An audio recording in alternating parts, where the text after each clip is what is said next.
Hello everyone, welcome back on my channel Pen and Paper. I am Tulika and today we are going to study the first chapter of history named The Rise of Nationalism in Europe. Okay बेटा, मेरे को पता है कि आपको SST बहुत ज़्यादा boring लगती है, बट मेरी कोशिश होगी कि मैं इसको बहुत ज़्यादा इंटरेस्टिंग वे में आपके साथ शेयर करूं एंड आपको लाइक स्टोरी ये पूरी की पूरी चैप्टर जो है वो याद हो जाए. फाइन बेटा, so let's get started.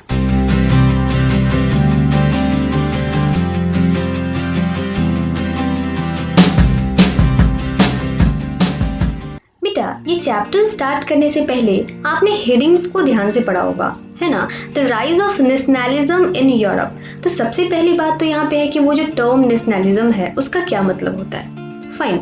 And उससे भी इम्पॉर्टेंट बात ये है कि वहाँ पे जो एक और टर्म यूरोप लिखा हुआ है वो क्या है.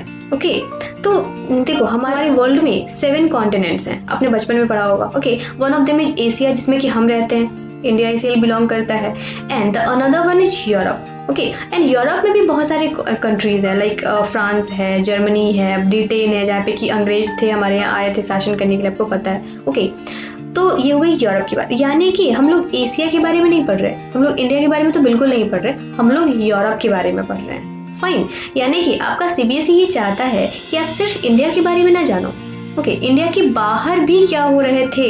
जब इंडिया में संघर्ष चल रहा था उस समय इंडिया के बाहर क्या हो रहा था, कि आपका ये जो सीबीएसई सिलेबस है ना वो चाहता है कि आप उसको भी जानो. फाइन बेटा, इस वजह से हम लोग यूरोप के बारे में पढ़ने वाले हैं. अब यूरोप के बारे में क्या पढ़ने वाले हैं वो है नेशनलिज्म. और नेशनलिज्म क्या होता है ये तो फिर हम लोग डिस्कस करने ही वाले हैं. ओके, एंड पहले हम लोग वर्ल्ड का ये मैप देख लेते हैं कि हमारा यूरोप है कहाँ. देखो, ये वाला जो पोर्शन है ना ये पूरा का पूरा एशिया कॉन्टिनेंट है. इसमें बहुत सारे कंट्रीज हैं और आपको पता है कि सबसे बड़ा कॉन्टिनेंट एशिया कॉन्टिनेंट है. ओके, एंड ये वाला जो पोर्शन है ना ये पूरा का पूरा यूरोप है. ओके, यूरोपियन कॉन्टिनेंट आप कह सकते हो. यहाँ पे भी बहुत सारे कंट्रीज है छोटे छोटे. ओके, लाइक ये जो व्हाइट कलर का सर्कल किया हुआ ना बेटा, ये बहुत ज़्यादा कंजस्टेड डायग्राम था, इस वजह से उसको यहाँ पे पुट करा गया. इसी सर्कल को यहाँ पे देखो दिखाया गया. यहाँ पे बहुत सारे आपको पोलैंड दिख जाएगा, डेनमार्क दिख जाएगा. देखो यहाँ पे फ्रांस आपको दिख रहा है क्या, ये फ्रांस दिख रहा है, ये स्पेन दिख रहा है, ये इटली दिख रहा है, ये रोमानिया दिख रहा है. ओके, ये बहुत सारे यहाँ पे कंट्रीज आपको मिल जाएंगे. फाइन. तो ये हुई यूरोप की बात. और साथ ही साथ मैं आपको और भी बाकी सारे कॉन्टिनेंट से परिचय करा देती हूँ. देखो, ये है north America. Fine. North America का देखो, नॉर्थ अमेरिका में बहुत सारे कंट्रीज हैं, लाइक कनाडा है, यहाँ पे यूनाइटेड स्टेट्स ऑफ अमेरिका है जिसके बारे में आप जानते हो, डोनाल्ड ट्रंप यहीं के राष्ट्रपति हैं. ओके, मैक्सिको है. एंड ये है साउथ अमेरिका. ठीक है, यहाँ पे अमेजन नदी भी इधर ही फ्लो करती है. ओके, नाउ ये है ऑस्ट्रेलिया. ये रह गया हमारा अफ्रीका, जो कि बहुत ज़्यादा अंडर डेवलप्ड कंट्री माना जाता है, कॉन्टिनेंट एक्चुअली माना जाता है. ठीक है, तो ये अफ्रीकन कॉन्टिनेंट है और साउथ अफ्रीका नाम का यहाँ पे एक कंट्री है. ओके बेटा, एंड ये लास्ट बच के अंटार्कटिका, जहाँ पे कि सिर्फ पोलर बियर पाए जाते हैं. फाइन. यहाँ पे कोई इंसान नहीं रहता क्योंकि ये पोलर रीजन है. ओके बेटा, आई थिंक आपको मैप ये समझ में आ गया होगा. यानी कि इस चैप्टर में हम लोगों को इस वाले पार्ट को स्टडी करना है. अब इस वाली पार्ट में क्या स्टडी करना है वो बात आती है. देखो बेटा, मैंने यूरोप की बात कर ली. अब आते हैं राइज ऑफ नेशनलिज्म. नेशनलिज्म का मतलब होता है देशभक्ति. अगर लोग सिंपल वर्ड में बोले ना तो नेशनलिज्म मतलब देशभक्ति. देशभक्ति का मतलब आपको ऑलरेडी पता है. जैसे कि हमारे इंडिया में जब ब्रिटिशर्स आए थे, ब्रिटेन वाले को ब्रिटिशर्स बोलते हैं, अंग्रेज, वो आए थे हमारे यहाँ, तो हम लोग जो है इंडिपेंडेंट कैसे हुए उन लोगों से. देशभक्ति की भावना के कारण ही तो इंडिपेंडेंट हुए. हमारे यहाँ जितने भी नेशनलिस्ट थे, जिनको कि क्रांतिकारी अभी आप बोल सकते हो, एक्चुअली क्रांतिकारी और नेशनलिस्ट में थोड़ा सा डिफरेंस है. ओके, क्रांतिकारी को रिवॉल्यूशनरिस्ट बोलते हैं. ओके, तो ये सब लोग मिल करके हमारे अंदर एक देशभक्ति की भावना को जागृत किए. जैसे कि हमारे भगत सिंह हो गए, लाला लाजपत राय हो गए, महात्मा गांधी को तो बिल्कुल भूल नहीं सकते हैं. ओके, तो इन सारे लोगों ने जो है ना हम लोगों को कहा कि हम लोग एक ही हैं, हम लोग भारतीय हैं, हमारा एक ही झंडा होना चाहिए, दैट इज तिरंगा. एक राष्ट्रीय गान होना चाहिए, दैट इज जन गण मन, आपको पता है. ओके, एक भारत माता को हम लोग पूजा करते हैं. ओके, तो ये सारी की सारी जो चीज़ें हैं ना ये नेशनलिज्म के कारण ही हो पाई हैं. और एक तरह से कह सकते हैं कि नेशनलिज्म की भावना की वजह से ही अंग्रेजों को लास्टली हमारे कंट्री को छोड़ के जाना पड़ा. और आपको पता है कि नेशनलिज्म की भावना अभी भी बहुत ज़्यादा स्टेबल है हमारे कंट्री में. ओके जैसे कि हमारी जो अभी फिलहाल की गवर्नमेंट है बीजेपी, उनमें भी नेशनलिज्म की भावना बहुत ज़्यादा, और उन लोग नेशनलिज्म को ही फॉलो करते हैं, उन लोग खुद को नेशनलिस्ट ही बताते हैं, आपने न्यूज़ में सुना भी होगा। ओके बेटा, तो जो चीज़ें यहाँ हुई ना, इंडिया में हुई ना, वही चीज़ें बाहर भी हुई थी, इंडिया के बाहर भी हुई थी। और आपका सिलेबस ये कहता है कि आपको सिर्फ इंडिया के बारे में नहीं, इंडिया के बाहर क्या हुई हैं, किस तरीके से उन लोग जो है डेमोक्रेटिक गवर्नमेंट जो है वो आ पाए, के रूप में आ पाए, इसके बारे में उनके कंट्री में स्टडी करना है। ओके बेटा, जब आप यूरोप को पढ़ोगे ना तो आपको समझ आएगा कि नहीं, हम लोग इंडिया वाले सिर्फ अकेले नहीं थे कि हम लोगों ने इतना स्ट्रगल फेस किया, बाकी इंडिया के बाहर भी जितने भी लोग हैं उन्होंने अपने अपने कंट्रीज़ में डेमोक्रेटिक गवर्नमेंट लाने के लिए बहुत ज़्यादा मेहनत की थी। ओके, वहाँ पे भी बहुत सारे क्रांतिकारी हुए थे, देशभक्त हुए थे, नेशनलिस्ट हुए थे। फाइन बेटा, अभी आपको क्लियर हो गया होगा कि हम लोग को चैप्टर में पढ़ना क्या है। ओके, नाउ हम लोग स्टार्ट करते हैं हमारा चैप्टर। ओके, आप जब चैप्टर खोलोगे ना, बुक खोलोगे ना, तो वहाँ पे सबसे पहले पेज में आपको लिखा हुआ है कि, एक्चुअली लिखा हुआ नहीं है, फोटो दिया हुआ है, ये वाला फोटो दिया हुआ है। ओके, मैंने आपकी बुक से ही लिया है, और इस फोटो को जो बनाया है ना वो है फ्रेडरिक सोरियो। ओके, और ये फ्रांस के थे, फ्रेडरिक सोरियो फ्रांस के थे। फ्रांस यूरोप में है, जैसे कि मैंने आपको भी मैप पे दिखाया था। ओके, एंड ये फोटो बनाई गई थी 1848 में। ओके, इस समय इंडिया में क्या हो रहा था बेटा, इंडिया में 1857 का रिवोल्ट, यानी कि अभी तो हमारे यहाँ फर्स्ट रिवोल्ट भी नहीं हुआ था। ओके, अंग्रेज तो हमारे यहाँ शासन करना स्टार्ट करे थे अभी। ओके बेटा, लेकिन तब की बात यूरोप में क्या हो रहा था। फाइन, देखो ये जो पेंटिंग है ना, ये पेंटिंग में फ्रेडरिक सोरियो ने अपने थिंकिंग, अपने थॉट्स को यहाँ पे लिखा है। एक्चुअली 4 इनका सीरीज था पेंटिंग का, जिसमें कि पहला सीरीज जो है आपकी बुक में दे रखा है। ओके, तो इसमें उन्होंने ना, देखो पहले इसमें दिखाया क्या है वो देखो ये जो है तुम्हारा स्टैचू ऑफ लिबर्टी है।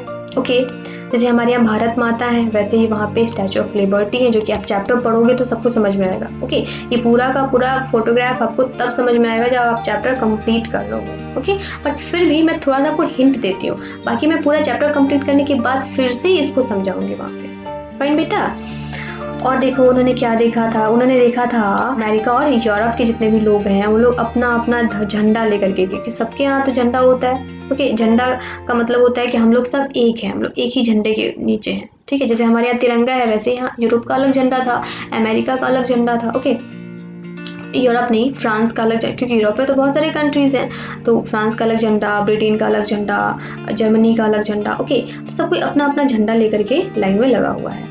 और देखो यहाँ पे ये लोग आगे चल रहे हैं, और सबका ड्रेसअप देखो, सबका ड्रेस भी अलग अलग है। ओके, सबने अपना अपना अपने अपने तरीके का ड्रेस पहन रखा है। जैसे कि हमारी भारतीय संस्कृति में भी अलग ड्रेस है ना। ओके, जो वुमेन होती हैं उनके लिए साड़ी है, एंड जो मेन है उनके लिए कुर्ता पैजामा है। ओके, ट्रेडिशनली तो यही है बेटा। तो इसी तरीके से इन लोगों ने भी अपने अपने ड्रेस को पहन रखा है। फाइन, तो इस फोटो को फ्रेडरिक सोरियो क्या कहना चाहते हैं इस फोटो में, वो देखो यहाँ पे मैंने समराइज वे में लिख रखा है। देखो, एक आर्टिस्ट थे, फ्रेंच आर्टिस्ट, इन्होंने dream of a world made up of democratic and social Republic, इन्होंने एक ड्रीम देखा था, एक ऐसी दुनिया का ड्रीम देखा था जो कि डेमोक्रेटिक हो। ओके, डेमोक्रेटिक का मतलब वहाँ पे जनता का शासन हो, एंड सोशल रिपब्लिक, एंड वहाँ पे गणतंत्र हो, यानी कि जो नियम कानून वहाँ पे बनाए गए हों वो सब किसी के लिए बराबर हो। फाइन बेटा, उन्होंने ऐसा ड्रीम देखा था, यहाँ पे ड्रीम लिखा हुआ है, ध्यान देना। जब उन्होंने ये पेंटिंग बनाई थी ना, तो बहुत सारी ऐसी कंट्रीज थी जो कि इंडिपेंडेंट नहीं हुई थी, वहाँ पे डेमोक्रेटिक गवर्नमेंट नहीं आई थी, बट फिर भी उन्होंने एक सपना देखा था कि ऐसा हो सकता है फ्यूचर में, और फ्यूचर में हुआ भी। ओके, और ऐसा उन्होंने 1848 में ही क्यों सोचा, हम लोग ये चैप्टर पढ़ेंगे ना तो वहाँ पे आपको पता चलेगा। फाइन बेटा, अब डेट्स को ना याद मत रखना, बस ध्यान में रखना। ओके, देखो showing the peoples of Europe, यहाँ पे पीपल्स ऑफ यूरोप दिखाया गया है, अमेरिका दिखाया गया है। यूरोप का मतलब हुआ यूरोप में जितने भी कंट्रीज है, like France, Britain, like Germany. Okay, सबको मिला करके यूरोप यहाँ पे लिखा हुआ है। ठीक है, तो and America, main and women, यहाँ पे पुरुष भी हैं और स्त्रियाँ भी हैं, for all ages and all social classes. Okay, सबको यहाँ पे दिखाया गया है। और डेमोक्रेसी में होती भी तो यही है ना, जितने भी पुरुष हैं, स्त्री हैं, किसी भी एज के हों, किसी भी सोशल क्लास के हों, सबको अधिकार होता है वोट करने का, है ना, सबके लिए सेम नियम होता है। तो उन्होंने भी ऐसा ही संसार देखा था सपने में।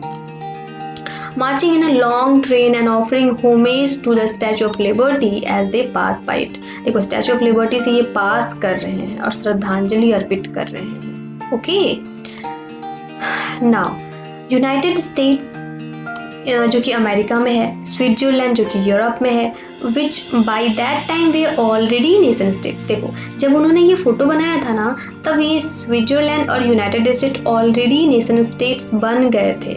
नेशन स्टेट का क्या मतलब होता है बेटा? नेशन स्टेट का मतलब होता है एक ऐसा स्टेट जहाँ पे एक ही झंडा हो और वहाँ के जो लोग हो ना, वो अपने सोशल ग्रुप्स को भूल करके बस एक कंट्री को जानते हो, एक झंडे को जानते हो. जैसे कि हम लोग अगर बात करें तो हमारा जो कंट्री है वो नेशन स्टेट है, क्योंकि हम लोग सब भारतीय हैं, हम लोग सब इंडियन है.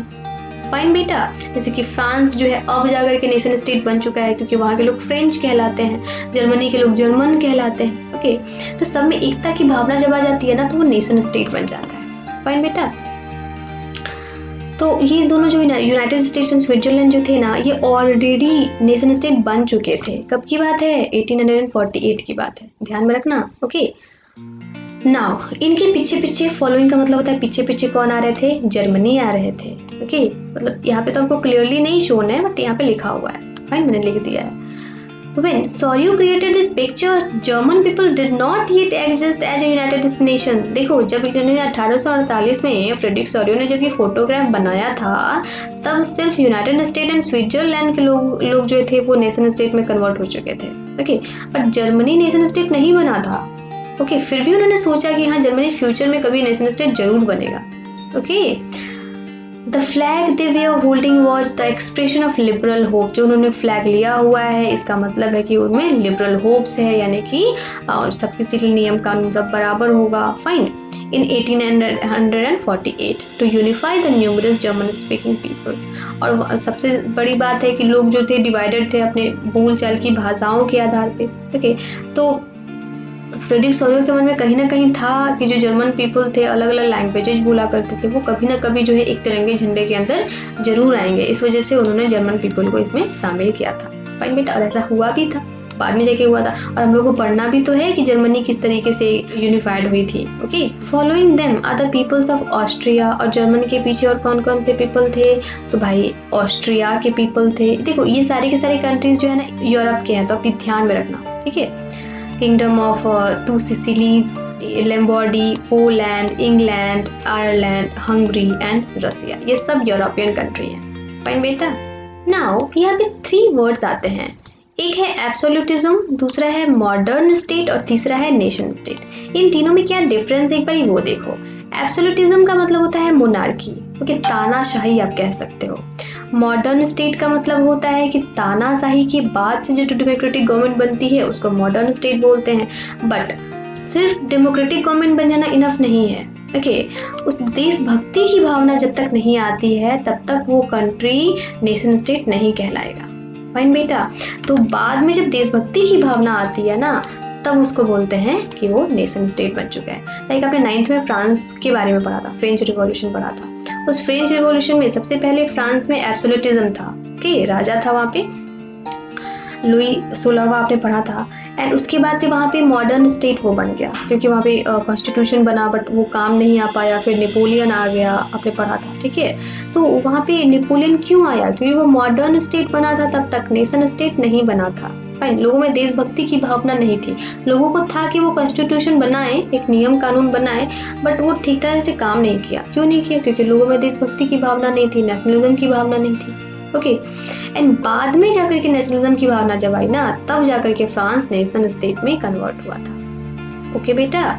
नाउ ये जो है ना 1815 का मैप है. ओके, 1815 में जब यूरोप में नेशनलिज्म नहीं थे और वहाँ पे बहुत सारे कंट्रीज जो थे वो यूनाइटेड नहीं थे, तब बहुत सारे यहाँ पे एम्पायर्स चलते थे. जैसे देखो ऑटोमन एम्पायर हो गया, रशियन एम्पायर हो गया, उसके बाद से ऑस्ट्रियन एम्पायर हो गया, उसके बाद से तुम्हारा जर्मन कन्फेडरेशन हो गया. ओके, तो ये सारा का सारा पूरा एम्पायर चलता था.